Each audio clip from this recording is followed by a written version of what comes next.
मुखिया जी 2 मिनट रुकी रहुआ से काम बटे। कौन काम बा हो 2 मिनट के? बहुत काम बटे। देखी ना मुखिया जी, हमरा के झूठो के दारू के केस में फंसा दिले बरसो। हम तो खाटी दूध दही खाए वाला आदमी हई। अरे भाई कानून बहुत कड़क बा, दारू मुर्गा मछली सब पर नजर बा वो को। मुखिया जी नजर तो ठीक बा, नजर के नीचे जेब बा आ जेबुए में छेद बा।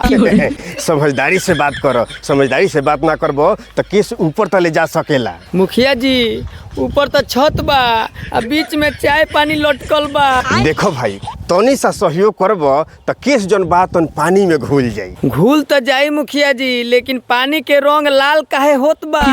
अरे बबुआ ज्यादा बोलबो तो दारू का संग चिकना भी भरे के पड़ जाई। कौनो डर नहीं खे मुखिया जी, हम तो चखना में भी सादा आदमी हई। अच्छा ठीक बा, कोनो बात नहीं के, तू जा, हम सब फाइल देख ले हैं। बहुत बहुत धन्यवाद मुखिया जी, ए पर तनी सा ध्यान दे।